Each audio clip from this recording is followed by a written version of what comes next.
Bonjour à tous, nous sommes sur TV Liberté. Nous recevons aujourd'hui Constantin von Hoffmeister qui a écrit un livre ésotérique trumpisme et dont il va nous parler aujourd'hui. Hello Constantin, can you introduce yourself to the French public who don't know you yet? Well, my name is Constantin von Hoffmeister. I'm the editor-in-chief at Arktod Publishing. Arktod is the preeminent English language publisher of new right and traditionalist literature. So we publish books by a variety of authors like Alain de Benoit, Guillaume Fay, the English translations, Alexander Dugin, also the English translations. We have original authors like Jason Trajani, he's very popular. So we focus on books that are relevant for the dissident right. Personally, I'm originally from Germany, but I lived half my life in the United States, Russia, India, Uzbekistan, and various other places. So I have a lot of experience traveling and interacting with other cultures, which pretty much formed my worldview. I worked as a journalist, both in India for English language newspapers and in the United States for various publications. I was a business trainer in Russia, in Moscow, where I lived for 12 years, where I also gained a lot of experience and established a lot of contacts. Now I'm back in Europe because of different circumstances, but I still travel extensively for networking purposes. So I would consider myself a poet, a writer, and a journalist. So I've written one book, Esoteric Trumpism, which we're going to discuss today. I just finished a second book called Multipolarity, ! Which will be published next month, with a foreword by Alexander Dugin and Dr. Steve Turley. I also write regularly for Arktod's journal, which is our website on which we publish new articles on a daily basis. So I usually write about culture, history, and political matters from I would say, an avant-garde perspective.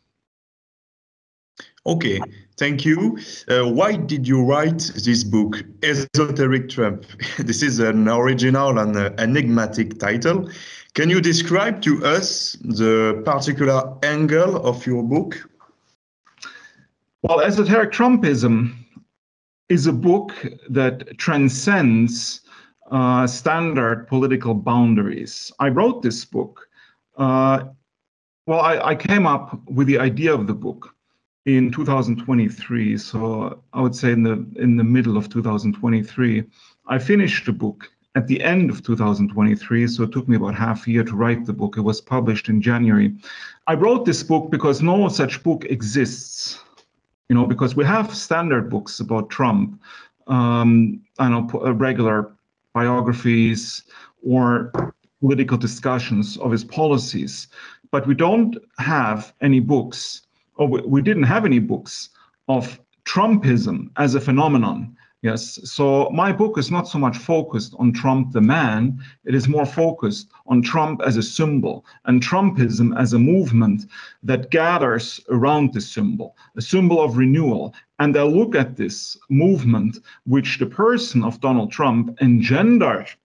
I look at this movement through an esoteric lens. It means that I look at it from a non-superficial sense. I look at it from a philosophical perspective, also from a poetical perspective, and from a deeply historical perspective, drawing comparisons to other historical personages and other historical movements that are still relevant today, movements that have implicitly influenced Trumpism, and also from a philosophical perspective, especially, I would say, Hegel and Heidegger.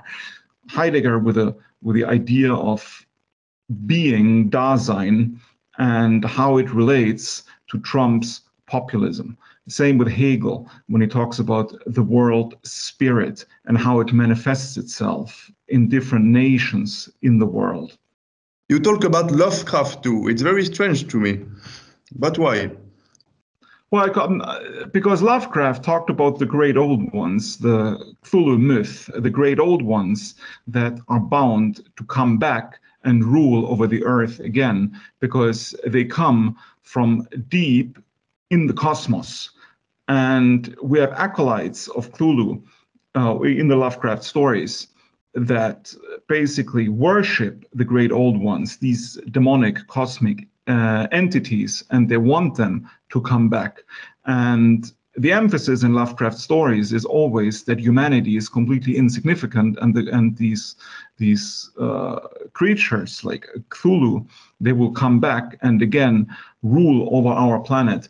And in the book Esoteric Trumpism, I draw comparisons between the swamp and Cthulhu and these evil entities, because basically Trump is fighting a sort of evil, malignant force that cannot simply be put in political terms. I think this force is much older because it is basically a mythic battle that we witness today. We witness the battle between populism versus the establishment. And I think the establishment is the incarnation of some malignant force that we can witness all throughout human history that has always put the interests of very, very few individuals above the good of the whole. And I think Trumpism is another incarnation of the movement of the people that want to regain control of their own destiny and don't want to be ruled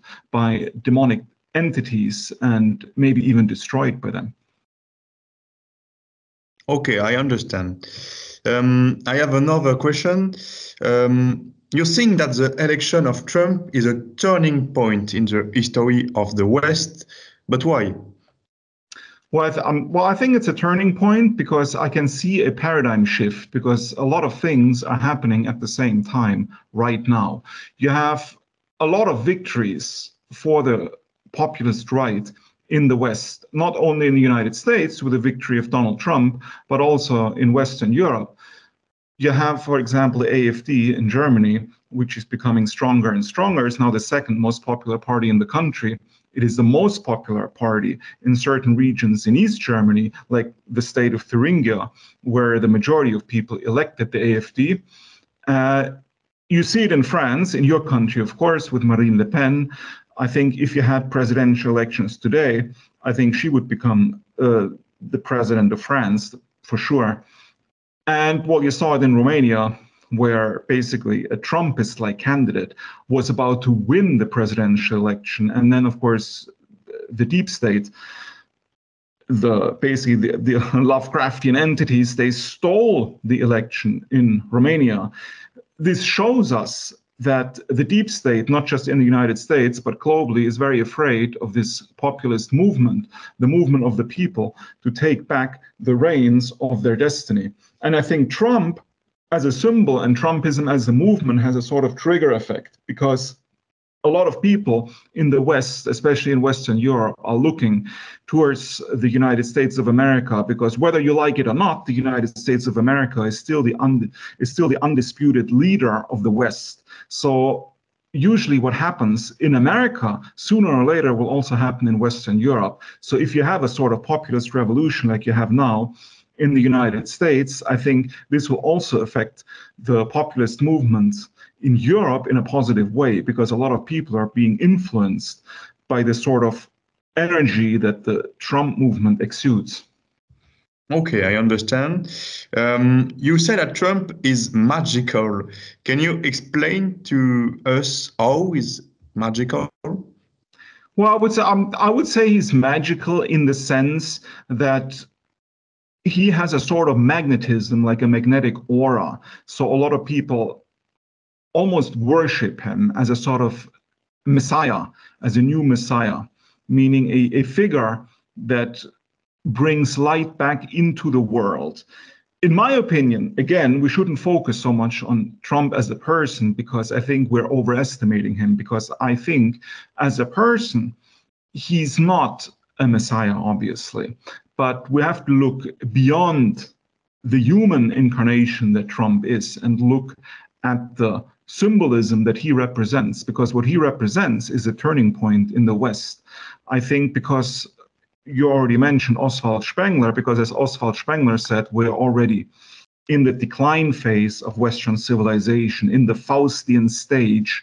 And I think Trump represents a Caesar-like figure, because Oswald Spengler writes in The Decline of the West that during the decline stage of Western civilization, a lot of strong men will appear that will try to stop the decline for a certain period of time. And I think we can see figures like this rising all over the West. We have Putin in Russia, for example. We have Viktor Orban. We have Ceausescu in Romania, and of course we have Donald Trump in the United States. I think these people are the Caesars, especially Trump, because the United States is an imperial structure. Therefore, we could consider Trump a Caesar-like figure. While in Western Europe, we don't have any imperial structure. We have basically weak nation states. In reality, we only have two empires in the West. We have Russia and the United States.